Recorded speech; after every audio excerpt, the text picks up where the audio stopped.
For a couple weeks now, I've been telling you guys I had a secret project I wanted to reveal to you guys. I'm sure you've seen the thumbnail and the description, and yes, it is true. I am finally getting a shop. This has been many years coming, since 2017, and I'm going to go into the details of all of that in this video, as well as project updates on all these other things back here that I've got in a cluster, because today, believe it or not, I'm starting on the shop and I'm supposed to be getting dirt in today. And again, I'm going to go over all that here shortly, so stick around.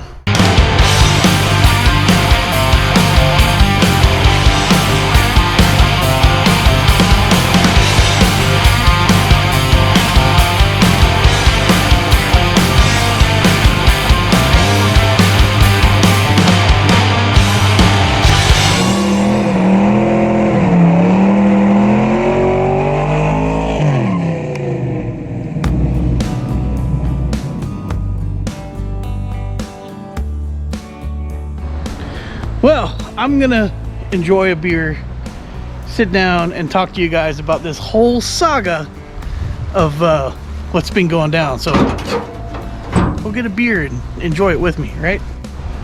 Now, let's go into the saga behind my shop. So my wife and I bought this house in 2017, and we bought this house before this area got really busy. It is what it is. Growth in Houston just expands, and it kind of swallows everything. And right now the market's really hot. A lot of people from out of town are moving in here, and it's getting real busy. That's another story. Sorry to divulge in that. Anyway, 2017, I bought this house because my next door neighbor, and yeah, I'll show you real quick. You can see it right there. Has a shop. A guy across the street has a shop, and I was told, no problem, I could build a shop here. So instead of buying a house with a shop, we bought this property instead, and we verified that I could build a shop through our realtor and the homeowners, well, landowners association, and all seemed good. Well, 1 year after we moved in, they got a new president of the landowners association. And that president decided that metal buildings were against deed restrictions. And just to give you a little synopsis on how we did that, in our deed restrictions, it says that outbuildings had to be the same material as the main residence. Something along those lines, a lot of gray area. The problem is there's probably 40 shops in my section that are metal buildings. So an exception had already been created. So, as frustrated as I was with that news, I decided to apply anyway, and they didn't respond. And in the deed restrictions, it said they have 30 days to respond. Remember, this is actually the beginning of 2018, somewhere in there. And they literally forfeited their right to refuse me. Well, I started with the process of getting a loan and going forward with building my shop, which was going to be a 30 by 40 shop back here. I paid somebody that I went to high school with, that I used to sell parts to when I worked at O'Reilly's, half down on a $10,000 concrete job. Well, that loser, full on, never did the job. All they did was erect a crappy little form. He barely paid the guys that did that to do it, and he ran off with my money. So there goes half of 10,000, so that was $5,000. Long story short, I wound up suing him. I won, but you can't squeeze blood out of a turnip. And in the state of Texas, if an individual doesn't have more than $50,000 in assets, or a couple doesn't have more than $100,000 in assets, you can't forcibly take that money. So long story short, I'm not upset that I sued him because it's against his record. I won't call his name out directly because I don't know what the repercussions are about mentioning his name. Anyway, I'm still bitter about all that, and I don't think I'll ever see any money from it, but you better believe I'm going to renew every I think it's 7 or 10 years as far as a lien goes, just to make sure he can't own any property. if I can. Anyway, obviously bitter subject. During that time, I could have continued my process, but my mother became very, very seriously ill, and her house has needed a lot of attention for a long time, and so I diverted the funds that I had for the shop into her house. While she was seriously ill, she was in the hospital for over 6 months. We somewhat renovated her house. We put a new bathroom in for her and fixed a lot of the structural issues and painted and did a bunch of stuff that house has needed for a long time. So definitely not upset about that, because you got to take care of family, and I love my mom, and therefore that was the right thing to do at that point in time. Needless to say, I kind of lost my opportunity for my building, for my shop, and that was okay until just recently. Well, a couple years passed with that same guy as the president of the Landowners Association, and there was a lot of issues with his decisions on refusing metal buildings. So it wasn't easy, but eventually he got replaced by somebody else. They made some revisions to the deed restrictions, and they now allow metal buildings. So it's been 4 months ago, I decided it was time for us to go ahead and make that investment again. So I did all the things, and I went and looked at a metal building company. They had a fantastic sale going on for 20% off. I went ahead and put money down on the shop, and I went through the proper procedure for my Landowners Association to go ahead and go forward with getting approval to build a shop. Well, shortly after that, they denied me. They said that my building was going to be too tall to conform with other buildings in the neighborhood. And I'm glad that's what they said, because that was easily fightable. But long story short, it really pulled the wind out of my sails, and I've been dealing with some being pretty upset about it. And anyway, I calmed down. I took my time, and I made my appeal, and basically telling them that my shop isn't going to be any taller than the other shops on my street. I brought them pictures, and I made my case. I don't think that they could argue my case, because their decision was very, very arbitrary, and their basis behind it is they didn't want industrial shops on residential property. Well, it's not an industrial shop, it's my private garage that's going to house all my projects and parts and things to that extent. So made my case, and I finally got approval last Monday. So 1 week ago I got approval, and we have put everything in motion. So even though it's Memorial Day, I contacted a guy I was referred to, and he's going to be dropping off 6 loads of dirt today. So today will hopefully be the very first shop build video. So going forward, you're going to see a lot of shop stuff, because that's going to be the focus of the channel here pretty soon, which I don't think I'm alone in liking watching shop videos, even though I'm a car guy, because it's kind of one and the same, right? We kind of have the same I don't know, like, we all want to shop, right? We got cars, we want our own shop. And my garage here has been very, very cramped. You can already tell in some of the videos. I think in one of the videos I showed you the C10 fit, like bumper to bumper. And we put up with that because we had the intentions of building a shop. And then I've been working out of it since 2017. So it is what it is. I'm getting more stuff. It's getting more cramped. So it's going to be time to get rid of a lot of stuff.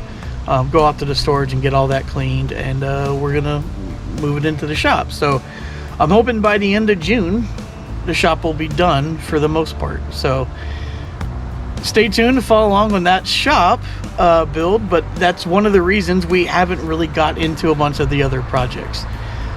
Because I want to be able to get into a project and stop and leave that car there and come back to it. And it's really, really difficult to do it in my garage that way.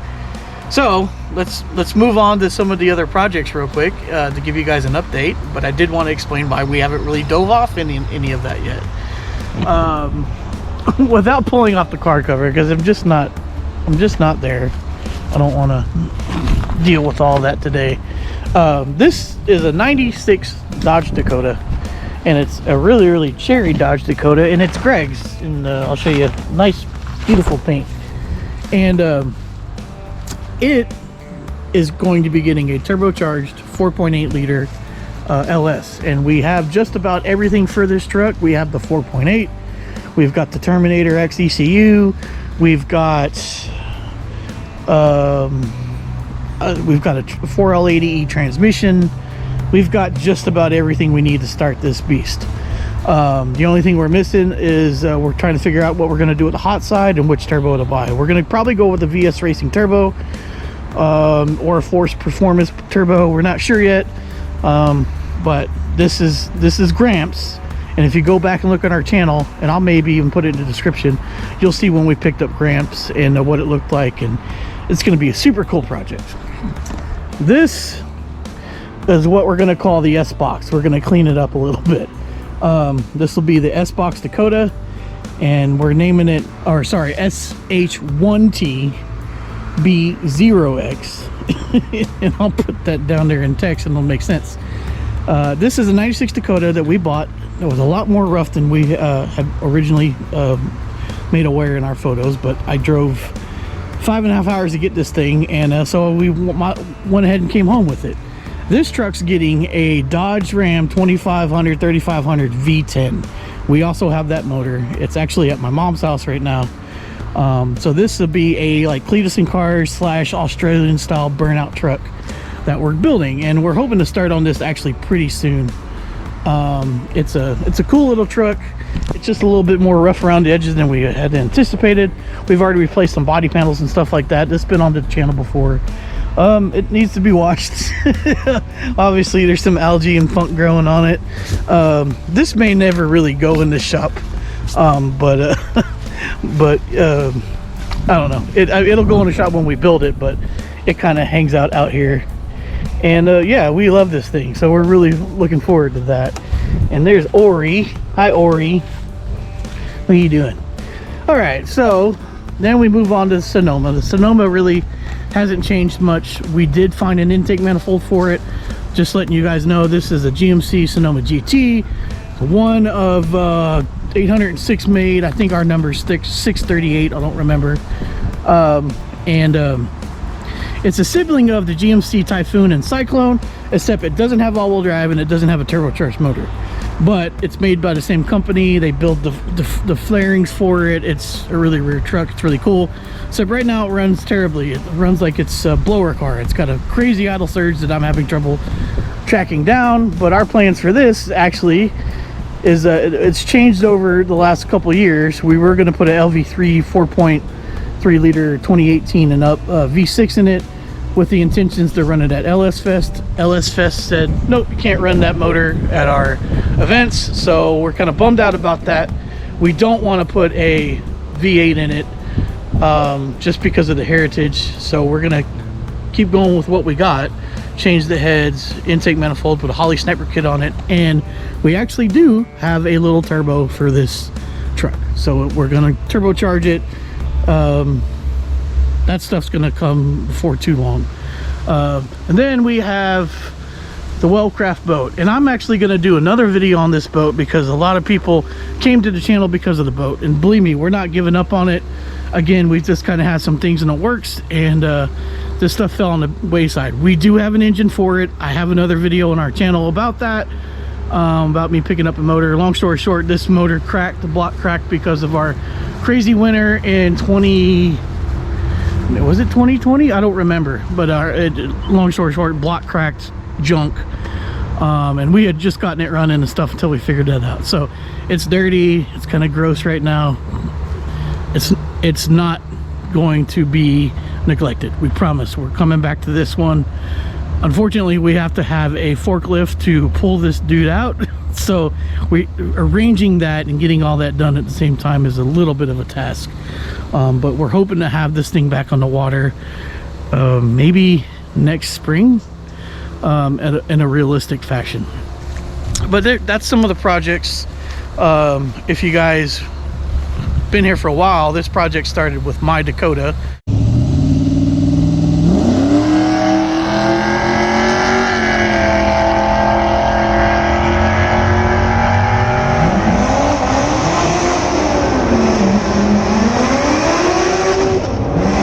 Which is an LS swap 5.3 Dakota, and I used that vehicle on drag and drive events. I've completed 2. We got done with sick week, and my Dakota is it's at storage right now.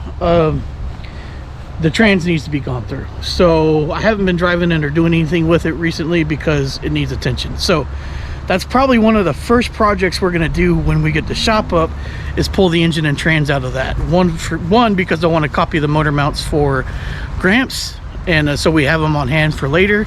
But 2, I got to pull that transmission out and go take it to get it refreshened, so we can be ready for drag week in September. So that'll be one of the first projects we do. The Nova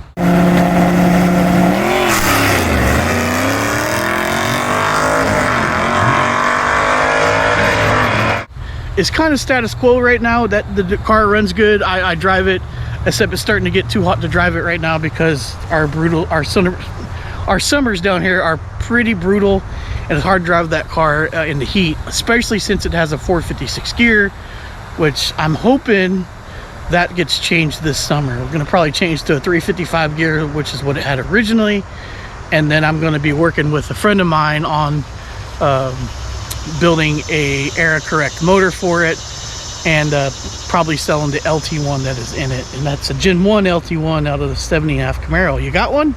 You want a motor? I'll sell it to you. Anyway, the Bel Air is it needs interior work. It also needs some exterior work.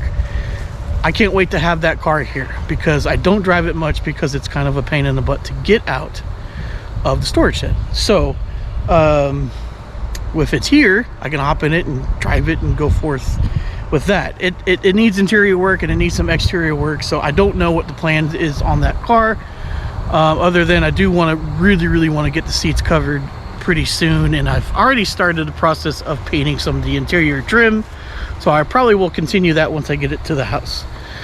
The Typhoon, there's really not a lot wrong with the Typhoon other than it's got some cancer, and we're hoping to get that addressed here soon.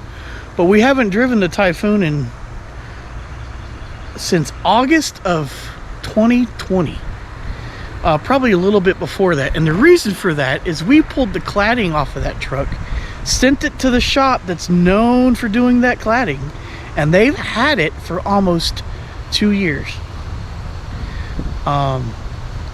It's very disappointing because the shop has a good reputation with some of the stuff they do with these kind of vehicles, but we're kind of just getting excuses, and we're not getting any results, and it sucks because that truck is just sitting because we don't have what we need for it.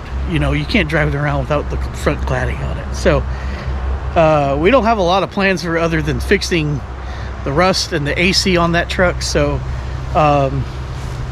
we're hoping that once we get the cladding back, we can start getting the AC back working on that thing and kind of making a plan from there. So that's pretty much all the updates. I like to do these with Greg. We kind of call them a beer and an update, but yeah, anyway, he's not in town for a little while, but you know, we're gonna get to this stuff. Let me get this building figured out first. And if I didn't give you details on the building, it's going to be a 30 by 50 building with 12-foot walls, and we'll see what all I have room in the budget for, because I'm definitely planning on insulating the building, and I want to try to epoxy the floors. From there, who knows what the world holds. If I have enough left over for a four-post lift, I'm going to try to get one. I don't know. I'm just really excited. So I'm hoping I get to show you guys dirt coming in today, and that'll be the very first shop build video. So all right, so I'm gonna leave y'all off there. I'm hoping that the dirt comes today. Waiting on confirmation on that, and if they do, well, that'll be the very first, you know, video of the shop build. So we gotta have some dirt before we can do the concrete. So I don't know, I'm really excited. If you're new to the channel and you haven't subscribed yet, please consider doing so, especially if you want to follow along with the shop project and all the other projects that we got. Remember, this is only a couple of them. You know, we got too much stuff. We got too much stuff, but you know, we're gonna make the best of it. So hopefully before too long we'll be rinsing on this thing inside the new shop. For those that have subscribed so far, thank you. Your time is seriously appreciated, and everybody that comments all the time, you guys are awesome. And yeah, I'm gonna leave it off there.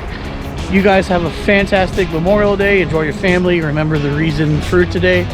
And yeah, thank God we live in a wonderful free country. Until next time, you know the deal. Y'all be good.